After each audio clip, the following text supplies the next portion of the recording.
Okay, thank you all for coming, and I want to thank Senators Durbin, Booker, and Harris for joining me today. Now, Senate Democrats just sent a very clear signal that the Senate Republican Justice Act lacks the substance and the strong, desperately needed reforms to stop police brutality against black Americans. This bill lost because it was woefully inadequate. It never would have passed, and McConnell provided no path to improve it. So it was going to lose the minute he put it together, and the more cynical among us would say that's why he did it. And we were overwhelmingly supported by the entire civil rights community. I have a letter here signed by 136 civil rights organizations. And I want to read you how they characterize the bill that Leader McConnell put on the floor. This bill woefully falls short of the comprehensive reform needed to address the current policing crisis and achieve meaningful law enforcement accountability. It is deeply problematic to meet this moment with a menial, incremental approach that offers more funding to police and few policies to effectively address the constant loss of black lives at the hands of police. We therefore urge you to oppose the Justice Act and vote no on the motion to proceed. So Leader McConnell would like you to think, oh, these are Democrats playing games? No. These are civil rights groups who have been fighting for these things for decades, saying do the right thing, which clearly Leader McConnell didn't. There were very strong words from Ben Crump, the attorney for the families of George Floyd and Breonna Taylor and Michael Brown and Trayvon Martin and Tamir Rice. So when Leader McConnell scheduled a vote, he led the Senate into a cul-de-sac, a dead end, a bridge to nowhere. His claim that he wanted a bipartisan bill was belied by the fact that there was no Democratic input into either the bill or the procedure. None. Mr. McConnell, bipartisan means what it says. You work with both parties. You don't put the bill together yourself, declare what the procedure is, and then say you have a bipartisan bill. And when you don't work in a bipartisan way, you will inevitably fail. But all is not lost. There is a way forward. This does not mark the end of the road, and all hope can stay high. Because now, Leader McConnell can do just what we asked him to do. Put together a group of Democrats and Republicans, come up with a bipartisan bill, put it on the floor, allow it for amendments, and a bill can pass and go to conference in the Senate. We know when Leader McConnell is motivated to pass legislation, he can make it happen. He sets up bipartisan working groups. He sends the bill through committee with Democrats and Republicans as sponsors. So the question is, are Senate Republicans interested in passing legislation, or are they only interested in saying they tried so they can throw up their hands? And one of the things that constrained our Republican friends is obeisance to Donald Trump. Yesterday, Donald Trump issued racist statements. Yesterday, Donald Trump said we should venerate the statue of Confederate war soldiers who fought against the Union and fought for slavery. How can we pass a bill when they want to please Donald Trump?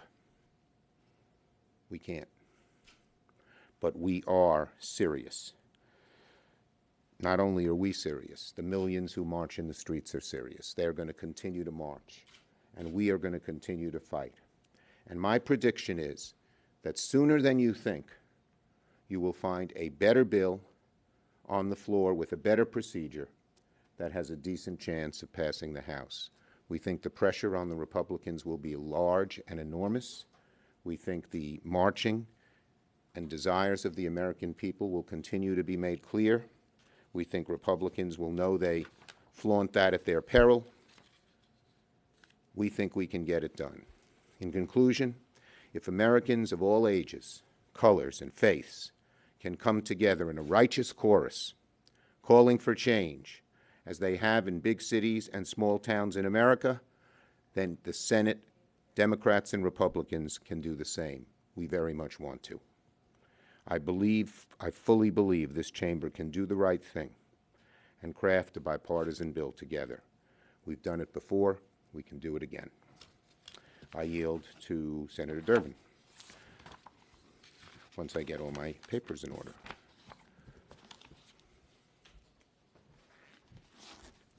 Let me say at the outset that what we just witnessed on the floor of the United States Senate should come as no surprise. This is the Senate according to Mitch McConnell. What we've seen now, and it's been repeated in the past, is the Senate as he understands it and as he leads it. How good a model is it under our Constitution? This last February, 70 former senators, Democrats, Republicans, and independents, sent a letter to the United States Senate saying that we were not meeting our constitutional responsibilities. I'd like to quote from a couple sentences in that letter and ask you if this doesn't sound like what we are enduring and living through at this moment. From these former senators, it says, "Our concern is that the legislative process is no longer working in the Senate. Several factors may be cited. Senate committees have lost responsibility for writing legislation. Rules allowing extended debate, a feature of the Senate essential to protecting minorities, have been abused as the filibuster and cloture have shut down the Senate floor. It is now commonly said it takes 60 votes to pass anything in the Senate. This is new and obstructionist." That is the Senate according to Mitch McConnell. What he offered us was not a bipartisan bill constructed in a committee, which incidentally he appoints a majority to, brought to the floor and then duly debated open for amendment. No, for him it was a take it or leave it motion to proceed vote with no promises as to what would follow from that. And we know what would follow, very little progress. I've been engaged and involved in some efforts around here that have made a difference. In every single one of them, there's been a bipartisan beginning. Whether we were talking about immigration reform, whether we're talking about criminal justice reform, it starts with bipartisanship. And why? Because if you need 60 votes, you need both parties. And that means both parties have to buy into it from the beginning. That's the part that McConnell left out, perhaps intentionally. But the need is still there. The only solace I take from the fact that this delay has taken place in our efforts to bring justice to America is the fact that that is the story of justice in America. There are always delays. There are always challenges. There are always disappointments. And the ultimate victor is going to be the person who can endure those and continue to focus on the real goal, the real prize. Our prize is to bring to this country the dream that our founding fathers promised us, a nation with justice for all. The young people marching in the street, black, white, and brown, have all sent the message to us as grown-ups: go to work. Remove the shadow of racism from our lives and the lives of our children. We can't let this situation today delay us in any way. We've got to continue to press forward. Senator Booker. I want to just thank Senate Democrats for the great level of unity we show today in not participating, not cooperating with what was Mitch McConnell's attempt to lead us into a cul-de-sac, to lead us into a dead end when it comes to the issue of policing reform, and an issue that so many Americans in all 50 states are demanding we do something real about, something substantive about. You know, Mitch McConnell has described himself as the Grim Reaper. And I think that this is the moment we're going to see. Are we going to allow him to kill any hope of getting a bill on the floor that will actually create the kind of reforms that in America Republicans and Democrats want? That's the test of this moment. And I, for one, am joining with my colleagues in making the same plea we did yesterday.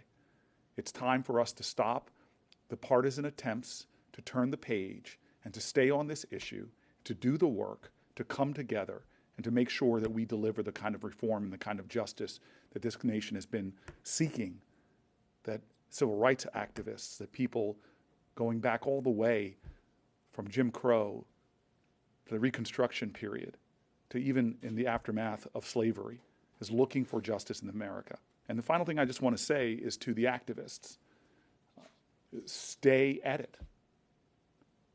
Everything that we're doing right now has been given strength because of your demands for justice. And I hope that the pressure stays. I hope that all 50 states, hundreds of thousands of Americans, we continue to pressure because, as was said by a great abolitionist, if there's no struggle, there will be no progress. Let's keep at the struggle. Let's keep pushing. I believe that this is not an end, that if we continue to fight, this could be a moment of beginning where we actually get the work done here in the Senate. Thank you, Senator Booker. Senator Harris. Thank you. I want to thank all of our colleagues for their work today, which is to not fall into a political trap, to not take crumbs on the table when there is a hunger that America has for real solutions to a very real problem. And I think it's of note that there's a great diversity within our caucus, the Democratic caucus, geographic diversity, a diversity of priority issues. But there was an incredible consensus around this issue. And so I also will say to those who ask, well, did you miss a moment? No, well, no, this is part of a movement. There's a movement at play here. And that movement did not just start a few weeks ago. That movement started before Emmett Till. That movement was active and at play during the beating of Rodney King. We are part of a movement that started a long time ago, and this movement will not be deterred. This movement will not accept anything less than real, substantial, substantive solutions, which are the solutions that we have offered in our Justice and Policing bill. And so let the beginning be today of a real conversation where the United States Congress will do its job in meeting the moment, in responding to the demands of the people, and doing what is well within our grasp to take at least one step closer to that ideal of equal justice under the law. Questions on this subject? Thank you, Senator. What has to be in a police reform bill for Democrats to support it? What are your red lines? Well, look at the red lines. We don't draw red lines. Look at the Justice and Policing Act. That is a good bill. We'd like to see it pass. Does the failure today I couldn't hear you, ma'am. Does the failure today make it easier to begin negotiations? I think so. You know, Mitch McConnell has a way of trying to bully us around, and he thinks he can get his way. And if past his prologue, all this year and last year when he tried on a major issue, our caucus held together, and each time he came back, whether it was the last 3 COVID bills, and there are many, many other instances. And I believe that the Republican Party sees the handwriting on the wall. They see what the American people feel. And they know now that while the House is going to succeed in passing a bill, the Senate won't. And that falls on McConnell's shoulders. He's the Senate leader. He knows how to pass a bill. He set up something here so it wouldn't pass. The blame, more than on anyone else, falls on McConnell's shoulders for not being a straight shooter on this one. But I think now there's a real chance that he failed at his gambit, that the people in his caucus, and more importantly, the people of America, will put pressure, moral pressure, political pressure, every kind of pressure on him, and he may come back and say, let's negotiate a good bill. That's our hope, our prayer, and what we will work for. What's your reaction? Do you think it was appropriate for Speaker Pelosi to say that Republicans are, quote, getting away with murder? Pelosi's answered that question herself, and what she said was fine with me. That's it. Okay. Yes. I was going to follow up on Sarah's question. So do you think that it's still possible that we could see a police reform bill this Congress? Yes. I think it's a better chance than people think, because the kids are out there in the streets, the adults are out there in the streets, America's moral suasion. We're a moral country fundamentally. We get off track all the time. But when our better angels are appealed to, as what's happening now, we often rise to the occasion. And I think the Senate can, as long as Mitch McConnell sees the light. Yes. What are you going to do next today? Are you going to reach out to Majority Leader McConnell? Are you going to wait for him to come to you? We're certainly going to try to talk with, many of us will be talking with our Republican colleagues about the path forward. Thank you, everybody.